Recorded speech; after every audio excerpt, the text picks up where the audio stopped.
দেখছেন নক্ষত্র, সবার আগে সবার পাশে। শ্বশুরবাড়িতে ঢুকতে না দেবার ফলে মা 3 মাসের শিশুপুত্রকে নিয়ে শ্বশুরবাড়ির সামনে ধর্নাতে বসেছে। ঘটনাটি ঘটেছে আমবাড়ি গ্রাম পঞ্চায়েতের অন্তর্গত কুকুরচান এলাকায়। বৃহস্পতিবার সকাল থেকে কুকুরচান গ্রাম পঞ্চায়েতের ফনিয়াপাড়া গ্রামে শরৎ রায়ের বাড়ির সামনে সঞ্জিতা রায় নামে এক মহিলা তার 3 মাসের শিশুপুত্রকে নিয়ে ধর্নাতে বসে। তার দাবি, এই বাড়ির বউ হওয়া সত্ত্বেও তাকে এই বাড়িতে ঢুকতে দেওয়া হচ্ছে না। সঞ্জিতার দাবি, কয়েক বছর হলো তার সাথে সম্পর্ক গড়ে উঠেছিল শরতের। সেই সম্পর্কের জন্য সঞ্জিতা অন্তঃসত্ত্বা হলে তাকে বিয়ে করে শরৎ রায়। তারপর থেকে শরৎ ও সঞ্জিতা বাহাদুর গ্রাম পঞ্চায়েতের ডাঙ্গাপাড়াতে থাকত। শরৎকে নানাবার জানিয়ে কোনো লাভ হয়নি। সে আমাকে শ্বশুরবাড়ি নিয়ে আসেনি, বারবার বলেছে নিয়ে যাব। মাঝে মাঝে শরৎ তার বাড়ির মানুষের সাথে ফোনে কথা বলতো বলে জানান সঞ্জিতা। গত 5 তারিখ ডাঙ্গাপাড়া এলাকা থেকে বেরিয়ে যায় শরৎ, তারপর আর বাড়ি ফিরে আসেনি। সঞ্জিতা রায় দাবি করেন, শরৎকে তার বাড়ির মানুষ কোথাও লুকিয়ে রেখেছে। বৃহস্পতিবার সঞ্জিতা শ্বশুর বাড়িতে ঢুকতে চাইলে তাকে বাড়িতে ঢুকতে বাধা দেওয়া হয়। তাই সঞ্জিতা যতক্ষণ বিচার না পাবে ততক্ষণ শরতের বাড়ির সামনে ধর্ণা চালিয়ে যাবে বলে জানান। কারণ আমার বিয়ে হয়েছিল বাবার বাড়িতেই। হ্যাঁ, বাবার বাড়িতে আমার বাচ্চা হয়, ওইখানে আমার স্বামী থাকে। আমি এই বাড়িতে ঢুকবো, এটা আমার স্বামীর বাড়ি, আমাকে বাড়িতে ঢুকতে দিচ্ছে না। স্বামী আছে কিন্তু আমাদের বাড়িতে ছিল, তো বাবার বাড়িতে ছিল। বাবার বাড়িতে থেকে মানে ওই ছেলের মা ওকে মানে ডাইকে নিয়ে এসে কোথায় যে এখন পাঠাই দিছে। হ্যাঁ, পুলিশে আমি একটা নর্মাল ডায়েরি করে রেখেছি। পুলিশ কিছুই বলে নাই। আমি চাচ্ছি আমি এই বাড়িতে ঢুকবো, আমি স্বামীর সাথে সংসার করব। আর এরা কি করতেছে, এরা আমাকে বাড়িতে ঢুকাবে না। ওদের ছেলেকে অন্যখানে মানে পাঠাই দিয়ে চালাকি করে এখন আমাকে বাড়ি ঢুকাচ্ছে না। বলে কি ছেলেকে নিয়ে তারপরে ঢুকাবো। আর ওর দাদাগুলো বলে কি আমাকে নাকি বলে বাপের বাড়িতে পচাবে, আর বাড়িতে ঢুকতে কোনোদিনও দিবে না। সেজন্য ওরা ছেলেটাকে মানে ঢাকায় নিয়ে এসে অন্যখানে সরায় রাখলো। শরতের দিদির দাবি, বাড়িতে শরৎ নেই। শরৎ যদি সঞ্জিতাকে নিয়ে আসে তবেই তাকে বাড়িতে ঢুকতে দেওয়া হবে, আর তা না হলে আমরা বাড়িতে ঢুকতে দেব না। শরৎ কোথায় আছে তা আমরা জানি না। ছেলে নেই, এখন কোথায় গেছে আমরা সেটা কিছুই জানি না। আমরা চাচ্ছি যে ছেলে আসুক, তারপর ঘরে তুলব না। মেয়েকে আমরা যাচ্ছি যে মেয়ের বাড়িতে থাকুক, ছেলে আগে মেয়ে অঞ্চাও, আমরা অঞ্চাবো, তবে ছেলে মেয়েকে নিয়ে আসবো আমাদের বাড়িতে। আমাদেরকে ফোনও করেনি, যোগাযোগও করেন। তাহলে ও কি রকম মেয়ে, ও ভাবার দরকার। বলে হচ্ছে শ্বশুর বাড়ি আমি যেহেতু যাবো, ওর সঙ্গে কোন লোক, আমার ওর দিদি আছে, আছে, ওদেরকে আমাকে অঞ্চাইতে হবে। যদি আমার মা যদি না গ্রহণ করে, না দি নেই। 3 মাস ছিল তো, এই তো 1 সপ্তাহ হয়ে গেল ছেলে হারানোর, ওদের বাড়ি থেকে হারিয়ে গেছে। এই তো আমরা খোঁজাখুঁজি করতেছি, আমাদের যত আত্মীয় স্বজন আছে আমরা সবার কাছে খোঁজ নিচ্ছি, বলে ছেলে কোথায় গেল, আমাদেরকে বলে নাই। আপনি এমনি শুনেছিলেন? এমনিও শুনি নাই। যেদিন বিয়ে হচ্ছে ফোন লাগাইছি, ফোন রিসিভ করতেছে না, বলে আমরা জানি না ওর বিয়ে হচ্ছে না কি হচ্ছে। আমার জাইম্বু ছিল। তা কি করে জানলেন বিয়ে হচ্ছে? আমার জাইম্বুকে আগের দিন ফোন লাগাইছি। হ্যাঁ, কি বলবো, ওই সব কিছু। হ্যাঁ, ও জানা, আমরা জানি না। যখন ছেলে ও চলে যাবে, বাড়ি চলে যাবে, যখন ওর সঙ্গে ছেলে আসবে তখন আমরা নিয়ে আসবো।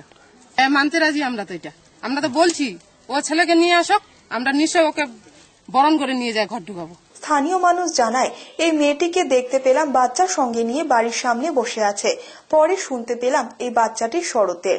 ও মেয়েটি যেন সঠিক বিচার পায়, তা আমরা চাই। আজকে জিনিসটা দেখতে পেলাম। এর আগে মেয়ে ছেলে ওদের যে সম্পর্কটা হয়েছিল শুনছিলাম আর কি, এত সমস্ত ঘটনা দেখিনি। আমি আজকে সকালে দেখতেছি এখানে এই ঘটনা। এই মেয়েটা বাচ্চাকে নিয়ে এই বাড়িতে আসছে, আইসে ধর্নায় বসছে। তখন ওরা বাড়িতে ওই গেট দিয়ে একটা ওই যে কি কঞ্চির বাঁশের বেড়া দিয়ে গেট দিয়েছে, মেয়েটাকে ভিতরে ঢুকতে দিচ্ছে না। আমাদের এখানকার নকালেটি মানুষ সবাই আসছে আর কি, তাছাড়া কিছু লিডারশিপও আসছে, পার্টির সবাই আসে মীমাংসা করে দেওয়ার জন্য, কিন্তু ওরা কোনো মতে আর কি মানতেছে না। এখন এই অবধি আমরা দেখতেছি মেয়েটা এই ধর্নায় আছে। ধর্না থাকাতে মেয়েটা এখনো পুলিশের কাছে দ্বারস্থ হয় নাই।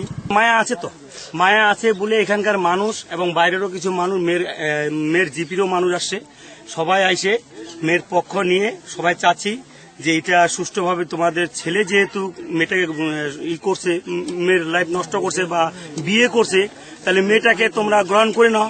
কিন্তু মেয়ের মা এবং মেয়ের দিদি, না ছেলের মা ছেলের দিদিরা সকলে, হ্যাঁ ছেলের মা এবং ছেলের দিদিরা সকলে ওরা মেয়েটাকে মানে ওখান থেকে ঢুকতে দিচ্ছে না।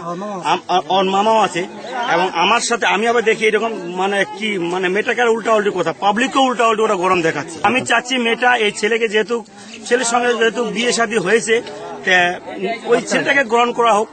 মেয়েরও তো একটা লাইফ আছে, ওর আজকে আমারও তো মেয়ে আছে, আমারও তো বোন আছে, এটা মেয়েটার জীবনটা যেন নষ্ট না হয়, এটাই আমি চাচ্ছি। শুক্রবার সকালে মালদা শহরের রামকৃষ্ণপল্লী এলাকায় এক যুবককে সাইকেল চোর সন্দেহে গণপিটুনি দেওয়া হলো। সাইকেল চোর সন্দেহে এক যুবককে গণপিটুনি মালদা শহরের রামকৃষ্ণপল্লী এলাকায়। শুক্রবার সকালে এই যুবককে ধরে স্থানীয় বাসিন্দারা। রাস্তার ধারে থাকা পোলে বেঁধে মারধর করে ক্ষিপ্ত বাসিন্দারা। পরে ইংরেজবাজার থানার পুলিশ এসে আহত যুবককে উদ্ধার করে। স্থানীয় মানুষের অভিযোগ, কয়েকদিন এলাকায় চুরির ঘটনা ঘটেছে, পুলিশকে জানিয়েও কোনো লাভ হয়নি। এই যে এই বাড়িতে চুরি হয়েছে, তো এই বাড়িতে চুরি হয়েছে, ওই সাইকেল নিয়ে চলে গেছে, ও পেছনে পেছনে খুঁজতে খুঁজতে খুঁজতে দেখছে চায়ের দোকানে বসে আছে রথবাড়ি মোড়ে। সাইকেল চোর নাকি? সাইকেল চোর। তারপর আপনারা কি করলেন? আমরা ওকে তারপরে ধরে এখন মারছি, পাবলিক মিলে, সব পাবলিক মিলে মারছি ওকে। কি করবো, না মারলে তো শালার শিক্ষা হবে না, এই জন্যই ওকে মারা হলো। নিয়ে নিচ্ছে ছোট্ট একটি বিরতি, ফিরে আসছে বিরতির পর। সঙ্গে থাকুন নক্ষত্র নিউজ। আপনারা দেখছেন নক্ষত্র, সবার আগে সবার পাশে।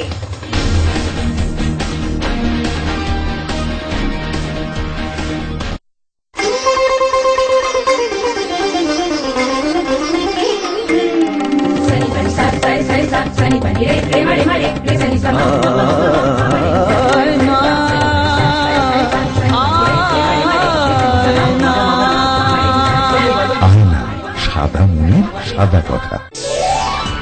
আয়না ডিশওয়াশার আয়না শাইন, ঝকঝকে চকচকে একদম ফাইন।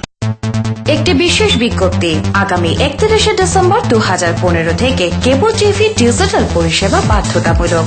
শুধু কেবল টিভির সমস্ত দর্শকদের প্রতি বিশেষ আবেদন, আপনারা ঝকঝকে পরিষ্কার ছবি দেখতে হলে নিজ নিজ এলাকার কেবল সুপারভাইজারের সঙ্গে যোগাযোগ করে সেটআপ বক্সের জন্য 1200 টাকা করে জমা দিন। খুব শীঘ্রই আপনাদের কাছে সেটআপ বক্স পৌঁছে দেব আমরা।